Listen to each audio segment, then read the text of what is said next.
नमस्कार, स्वागत है आप सभी का उत्तर प्रदेश के हमारे इस बुलेटिन में। आपके साथ मैं अंजलि झा। तो चलिए बुलेटिन की शुरुआत करते हैं खबरों से। उत्तर प्रदेश के विभिन्न शहरों में सुरक्षा व्यवस्था को सुनिश्चित करने के लिए पुलिस ने फ्लैग मार्च निकाला। यह कदम राज्य में शांति और कानून व्यवस्था बनाए रखने के उद्देश्य से उठाया गया। खासकर संसद में वक्फ संशोधन बिल विधेयक 2024 पेश होने के मद्देनजर यह कदम उठाया गया। संभल शहर में पुलिस ने फ्लैग मार्च के दौरान गश्त बढ़ाई और नागरिकों को सुरक्षा का आश्वासन दिया। तो वहीं अयोध्या शहर में भी पुलिस ने भीड़भाड़ वाले इलाकों में गश्त बढ़ा दी और नगर के प्रमुख मार्गों पर फ्लैग मार्च किया। पुलिस अधिकारी ने बताया कि इस कदम का उद्देश्य संभावित किसी भी अप्रिय घटना से पहले शांति बनाए रखना है। हम आपको यह 4 तस्वीरें दिखा रहे हैं जिसमें देखा जा रहा कि पुलिस ने फ्लैग मार्च के दौरान गश्त बढ़ाई है। 4 तस्वीरें आपकी टीवी स्क्रीन पर हैं। पहली तस्वीर अयोध्या से है जहां पुलिस फ्लैग मार्च करते हुए नजर आ रही है। दूसरी तस्वीर नोएडा से है जहां पुलिस मुस्तैदी के साथ पूरी जो फोर्स है वो फ्लैग मार्च करते हुए नजर आ रही है और साथ ही साथ आम जनता को ये आश्वासन देते हुए भी नजर आ रही है कि कोई भी अप्रिय घटना होगा नहीं, अगर होता है तो समय रहते ही उसे संभाल लिया जाएगा। तीसरी तस्वीर संभल से बेहद खास तस्वीर है क्योंकि आपको याद होगा बीते दिनों ही संभल में जो हिंसा हुई थी, कई लोग उसमें मारे गए थे, जिसके बाद ये फ्लैग मार्च निकाला गया। और आज एक फ्लैग मार्च इसीलिए निकाला गया ताकि आगे ऐसी कोई अप्रिय घटना ना हो। लखनऊ से यह चौथी तस्वीर है जिसमें पुलिस फ्लैग मार्च तमाम अधिकारी इसमें मौजूद नजर आ रहे हैं। वो उत्तर प्रदेश के निलंबित आईएएस अधिकारी अभिषेक प्रकाश के खिलाफ अब विजिलेंस द्वारा जांच शुरू कर दी गई है। उन्हें वसूली के आरोपों में निलंबित किया गया था। सूत्रों की माने तो सीएम योगी आदित्यनाथ के आदेश पर अभिषेक प्रकाश के आय व्यय का मूल्यांकन किया जा रहा, उन पर विजिलेंस की गोपनीय जांच चल रही और यदि आरोप पुष्ट होते हैं तो उनके खिलाफ मुकदमा दर्ज किया जाएगा।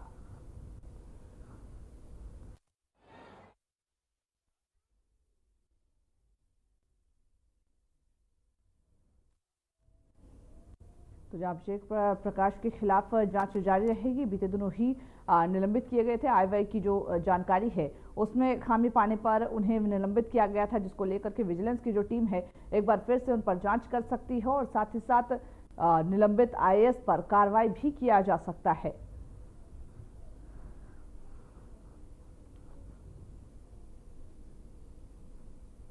निलंबित आईएएस पर विजिलेंस की कार्रवाई लगातार जारी है। एक के बाद एक उनकी जो आय व्यय की संपत्तियां हैं उसका ब्यौरा लिया जा रहा और साथ ही साथ ये देखा जा रहा कि कहां किन चीजों में क्या छुपाया गया है और साथ ही साथ किस तरीके से गबन किया गया, उसको लेकर के लगातार जो विजिलेंस की टीम है वो छापेमारी कार्रवाई कर रही है।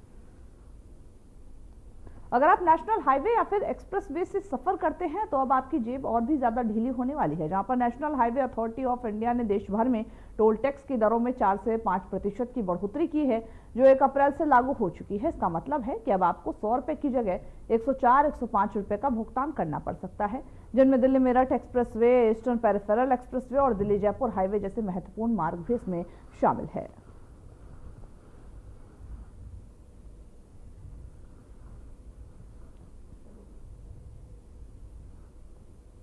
टोल टैक्स में बढ़ोतरी किया गया है और कहीं ना कहीं जो लोग हैं उनको उनकी जेबों पे इसका असर जरूर देखने को मिल सकता है। 4 से 5% की जो बढ़ोतरी है वो एक्सप्रेसवे, हाईवे, इन सभी रोडों पर किया गया जहां पे लोगों का आना जाना कहीं ना कहीं महंगा होगा, जिससे लोगों की जेबों पर भी खासा असर देखने को मिल सकता है।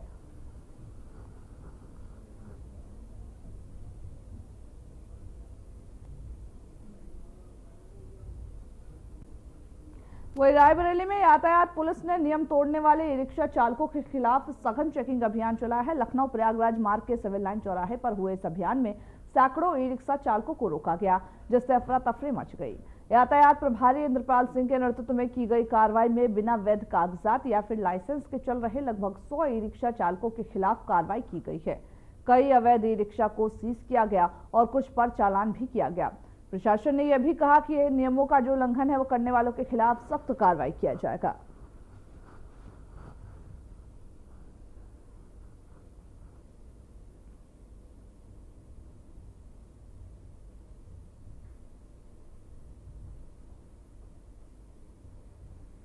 तो यातायात पुलिस का चेकिंग अभियान लगातार जारी है, जहां अवैध ई रिक्शा पर सख्त कार्रवाई करते हुए पुलिस नजर आ रही है और साथ ही साथ यह भी देखा जा रहा है कि अवैध रूप से किसी ने ई रिक्शा अगर लिया है तो उसके कागजात तो चेक किए जा रहे हैं और अवैध पार्किंग पर भी कहीं ना कहीं पुलिस शिकंजा कसते हुए नजर आ रही, ताकि लोगों को जाम की सुविधा जो हो रही है, जाम से जो लोग परेशान हैं उससे उनको मुक्ति मिल सके और इसी को लेकर के लगातार जो कार्रवाई है वो जारी है। और इसी के साथ यूपी सरकार ने इस पर भी कार्रवाई की है कि जो छोटे बच्चे यानी कि जो 18 साल से कम उम्र के बच्चे ई रिक्शा चलाते हैं उन पर भी कार्रवाई किया जाएगा, उनके रिक्शा मालिकों पर कार्रवाई किया जाएगा और तमाम नजर लगातार ये जो अभियान है वो पुलिस के द्वारा चलाया जाए। तो रायबरेली में भी ई रिक्शा पर जो कार्रवाई है वो देखी गई है।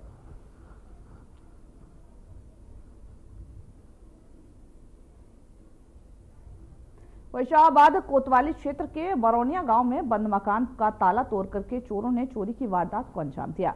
चोर घर से जेवर, कपड़े और एक बाइक लेकर उड़ गए। पुलिस ने शिकायत मिलने पर मुकदमा दर्ज कर लिया और त्वरित ही कार्रवाई करते हुए गांव के 2 चोरों को गिरफ्तार कर लिया।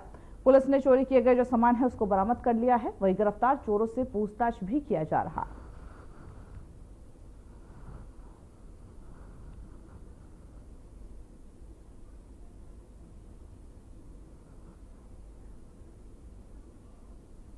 कविनगर थाना क्षेत्र के नया रेलवे स्टेशन के पास तेज रफ्तार कार नशे में धुत के होने के कारण आरओबी से 30 फीट नीचे गिर गई। कार 3 रेलिंग तोड़ते हुए एक झुग्गी पर गिर गई, जहां पर जिसे झुग्गी में रहने वाले जो परिवार थे वो गंभीर रूप से घायल हो गए हैं। सभी घायलों को दिल्ली के जीबी पंत अस्पताल में रेफर कर दिया गया।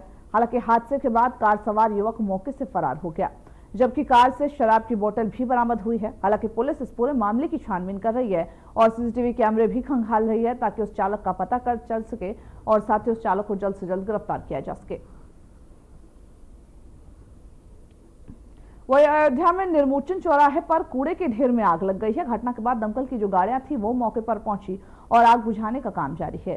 हालांकि अभी तक किसी के घायल होने की कोई सूचना नहीं मिली है। पुलिस और प्रशासन अधिक जानकारी की प्रतीक्षा कर रहे हैं। आग की स्थिति पर भी नजर बनाए हुए हैं। तो ये जो कूड़े में आग लगी थी उसको आग बुझाने के लिए दमकल की गाड़ियां वहां पर पहुंची है। कड़ी मशक्कत के बाद आग पर कंट्रोल पाया गया है। हालांकि आग लगने से कहीं न कहीं अयोध्या में हड़कंप मचा हुआ है।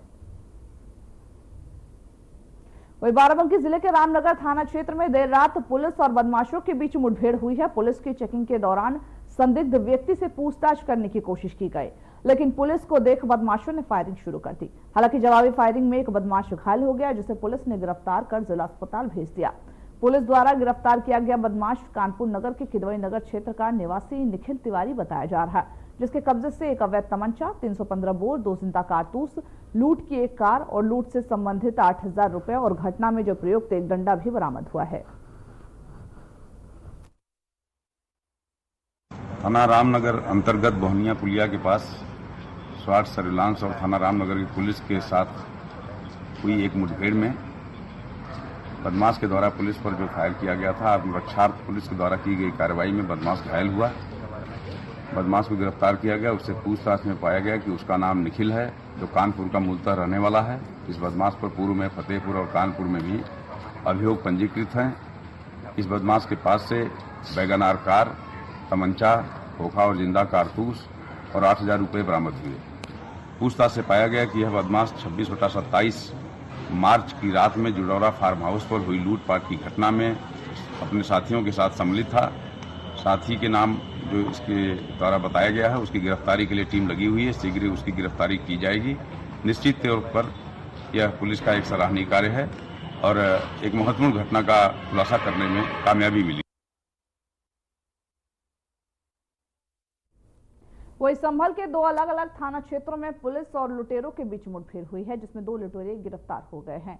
जहां बहजोई कोतवाली क्षेत्र में हुई मुठभेड़ में एक बदमाश घायल हो गया, जबकि थाना बनियाठेर क्षेत्र में लुटेरे से पुलिस की मुठभेड़ हुई। दोनों मुठभेड़ों के दौरान 2 सिपाहियों को भी गोली लगी है, जिन्हें इलाज के लिए सरकारी अस्पताल में भर्ती कराया गया।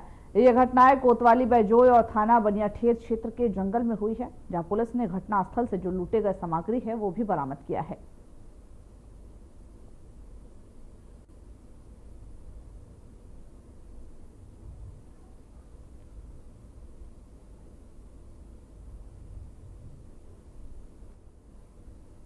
वही सोनभद्र में पुलिस और गौ तस्करों के बीच मुठभेड़ हुई है, जिसमें 5 तस्करों को गिरफ्तार किया गया। मुठभेड़ के दौरान एक आरोपी घायल हो गया, जिसे इलाज के लिए अस्पताल भेजा गया। वही इस ऑपरेशन में पुलिस ने 39 गोवंश, 1 तमंचा और कारतूस बरामद किया। यह संयुक्त अभियान थाना कोन और रामपुर बरकोनिया पुलिस द्वारा चलाया गया, जहां पुलिस ने कहा कि गौ तस्करी के खिलाफ अभियान लगातार जारी है, ताकि इस तरह की गैर कानूनी गतिविधियों पर रोक लगाई जा सके।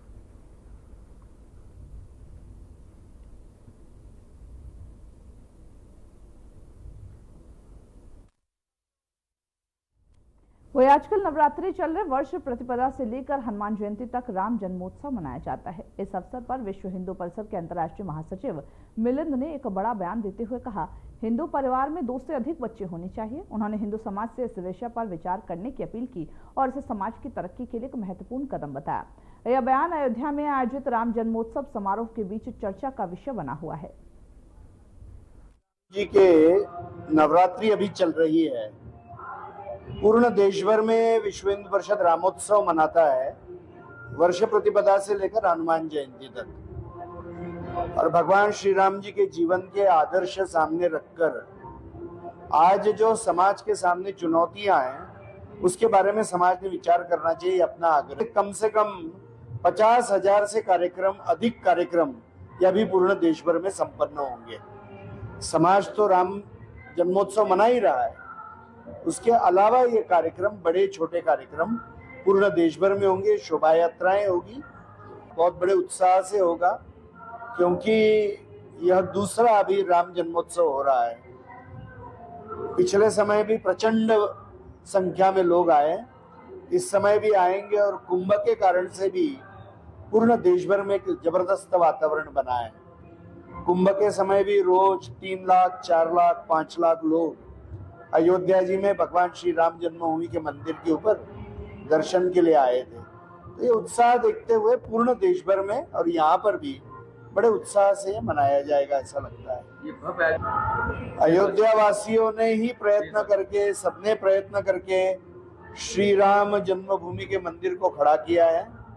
पूर्ण देश भर के हिंदू समाज ने इसके लिए प्रयास, बलिदान किया है। हम तो यही कहेंगे कि राम जी ने जो आदर्श रखे वो आदर्श यदि इस देश में जीवंत रखने हैं तो हिंदू बहुमती इस देश में चाहिए। हर परिवार में 2 से अधिक हिंदू परिवार में बच्चे चाहिए। हर हिंदू भावना से ओतप्रोत चाहिए। और राजसत्ता में, चाहे राज्य हो या केंद्र हो, हिंदू हित का विचार करने वाले लोग सत्ता में बैठने चाहिए।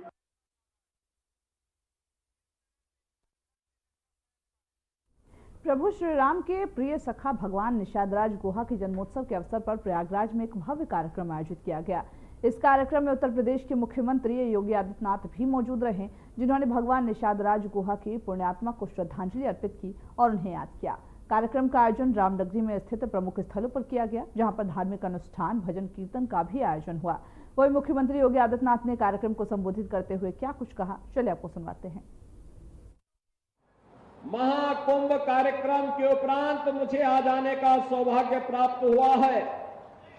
मैं इस अवसर पर निषाद राज के स्मृतियों को नमन करते हुए आप सभी का अभिनंदन करता हूं। आपको इस दिवस की हृदय से बधाई देते हुए आपका मैं अभिनंदन करता हूं। बहनों और भाइयों, हम लोग भारत के इतिहास की इस भूमि पर खड़े हैं। हजारों वर्ष पहले इसी धरा पर मर्यादा पुरुषोत्तम प्रभु श्री राम उस समय के इतिहास को रचने के लिए जब अपने पूज्य पिता को दिए गए वचनों के अनुरूप वन के लिए प्रस्थान कर रहे थे, तो महर्षि भारद्वाज के आश्रम में जाने के पहले मां गंगा को पार करने के लिए उन्होंने इस श्रृंगवेरपुर की पावन धरा पर कदम रखा था। महर्षि श्रृंगी और माता शांता का यह स्थल माना जाता है। महर्षि श्रृंगी के बारे में मान्यता है, उन्हीं के द्वारा महर्षि वशिष्ठ की प्रेरणा से किए गए पुत्रेष्ट यज्ञ के कारण भगवान राम, भरत, लक्ष्मण और शत्रुघ्न, इन 4 पुत्रों का जन्म महाराज दशरथ के घर में उनकी 3 रानियों से हुआ था। और माता शांता के बारे में मान्यता है कि भगवान राम की बड़ी बहन के रूप में उनको मान्यता मिलती है। बहन और भाइयों, इतिहास की इस पवित्र भूमि पर जहां पर भगवान राम ने आकर के माता शांता को भी अपना परिचय दिया और साथ साथ अपने बचपन के गुरुकुल के मित्र निषाद राज को जब जानकारी मिली कि प्रभु आए हैं, तो उन्होंने उस समय उन्हें अपने राजमहल में रुकने के लिए आग्रह किया। लेकिन भगवान राम ने कहा नहीं, पिता की आज्ञा है, पिता की आज्ञा है कि मैं वनवास में रहूं, वनवास को अभय करो, तो मैं वन में ही रहूंगा। और उन्होंने उस समय निषाद राज ने अपनी मित्रता के धर्म का निर्वहन करते हुए न केवल यहां पे मां गंगा को पार कराने में उनका योगदान किया था, बल्कि महर्षि भारद्वाज के आश्रम तक साथ लेकर के गए। फिर मां यमुना को भी पार करा करके चित्रकूट तक पहुंचाने में सहयोग किया था। बहनों और भाइयों, मित्रता का यह अद्भुत संगम आज फिर देखने को मिल रहा है। इतिहास दोहरा रहा है और इतिहास से दोहरा रहा है कि जो मित्रता भगवान राम और निषाद राज के उस समय थी, वही तो मित्रता भारतीय जनता पार्टी और निषाद राज पार्टी की इस समय देखने को मिल रही है। यह मित्रता वही है। अभी मैं मंच पर देख रहा था, मत्स्य संपदा योजना में 1400 मत्स्य पालकों को करोड़ों रुपया वितरित हुआ है, उसके चेक वितरित हुए हैं, उनके अकाउंट में पैसा गया है। पहले पैसा कहां जाता था? मुख्यमंत्री आवास योजना और प्रधानमंत्री आवास योजना में गरीबों के मकान बन रहे हैं, दिव्यांग जनों को पेंशन मिल रही है, निराश्रित लोगों को पेंशन की सुविधा का लाभ प्राप्त हो रहा है, हर गरीब के लिए आवास की सुविधा प्राप्त हो रही है। और आपने महाकुंभ की इस पावन धरा प्रयागराज को देखा होगा। दुनिया का कौन सा देश और भारत का कौन सा प्रदेश ऐसा था जो प्रयागराज में न आया हो और यहां पे त्रिवेणी के पावन संगम में स्नान करके अपने जन्म और जीवन को धन्य धन्य न महसूस किया हो। बहनों और भाइयों, प्रयागराज, हमारे प्रयागराज को वैश्विक मान्यता मिली है, वैश्विक मान्यता। दुनिया जान गई प्रयागराज को। पहले प्रयागराज का परिचय देना होता था कि वाराणसी के बगल में, और अब प्रयागराज से लोग जान रहे हैं। प्रयागराज ने अनेक मार्ग खोल दिए हैं। इसलिए आप सभी प्रयागराज वासियों को मैं हृदय से बधाई देता हूं। प्रयागराज महाकुंभ की सफलता और उसका पुण्य भी आप सभी को प्राप्त हो रहा है। मां गंगा की असीम कृपा, असीम कृपा, मां गंगा की इस कृपा के कारण ही भगवान प्रयागराज और द्वादश माधव की असीम कृपा ही प्रभु राम, महर्षि भारद्वाज और निषाद राज की कृपा ही इस महाकुंभ को सफलता की ऊंचाइयों तक पहुंचाया कि प्रयागराज को एक नई पहचान मिल गई। और इसीलिए उस कृतज्ञता को ज्ञापित करने के लिए ही, उसी कृतज्ञता को ज्ञापित करने के लिए ही मैं आज निषाद राज की जयंती पर आपके बीच में आया हूं। बहनों और भाइयों, अपने पूर्वजों के प्रति कृतज्ञता ज्ञापित करने का यही माध्यम होता है। इससे पहले आने के लिए, यहां देखने के लिए कुछ भी नहीं था, कुछ भी नहीं था। ये डबल इंजन की सरकार आने के बाद आज यहां पर भगवान राम और निषाद राज के मिलन का यह भव्य स्मारक निषाद राज पार्क के रूप में आपको देखने को मिल रहा है। आपके गौरव का प्रतीक बन गया है। यह आपको एक पहचान दे रहा है। प्रयागराज से मैं देख रहा था, एक दिन कुंभ में मुझे कई बार आकर आने का अवसर प्राप्त होता था, तो मैं वहीं से देखता था। पीयूष रंजन मुझे कई बार कह रहे थे कि यहां पर एक बार आपको आना चाहिए। जिस दिन प्रधानमंत्री जी ने इसका लोकार्पण किया, इस पार्क का लोकार्पण किया, तब भी मेरी इच्छा थी आने की, लेकिन महाकुंभ के कार्यक्रमों में इतनी व्यस्तता हो जाती थी, नहीं पहुंच पाते थे। और जब मुझे यहां से गुजरता था, प्रयागराज से देखता था, मुझे भव्य प्रतिमा नजर आती थी, आत्मा आनंदित होती थी कि चलिए हमने वो समय तो नहीं देखा, लेकिन कम से कम आज हमें सौभाग्य प्राप्त हुआ है कि मित्रता की इस अद्भुत मिसाल को एक भव्य स्मारक के रूप में निषाद राज के चरणों में हम लोग समर्पित करके इस निषाद राज पार्क को वहां पर दे रहे हैं। और बहनों और भाइयों, यही कृतज्ञता ज्ञापन होता है। अपने लिए तो सब जीते हैं, लेकिन पूर्वजों की थापी को, पूर्वजों की परंपरा को, विरासत को अक्षुण्ण बनाए रखते थे, उसके लिए करने वाले लोग ही जीवंत कहलाई जाते हैं, वही अमर होते हैं। और उसी अमरता की कथा को आगे बढ़ाने के लिए एक बार फिर हम लोग आपके बीच आए हैं। कुंभ ने बहुत कुछ दे दिया उत्तर प्रदेश को, देश को, सनातन धर्मावलंबियों को एक नई पहचान दिलाई है, दुनिया के सामने मिसाल प्रस्तुत करती है। इतना बड़ा आयोजन केवल सनातन धर्मावलंबी ही कर सकता है, कोई और नहीं कर सकता। इतना बड़ा आयोजन राम भक्त ही कर सकते, कोई और नहीं कर सकता है। और इसके लिए राष्ट्रनिष्ठा चाहिए, राष्ट्रनिष्ठा। जिनके मन में राष्ट्र के प्रति समर्पण का भाव नहीं, वे इतना बड़ा आयोजन नहीं कर सकते हैं।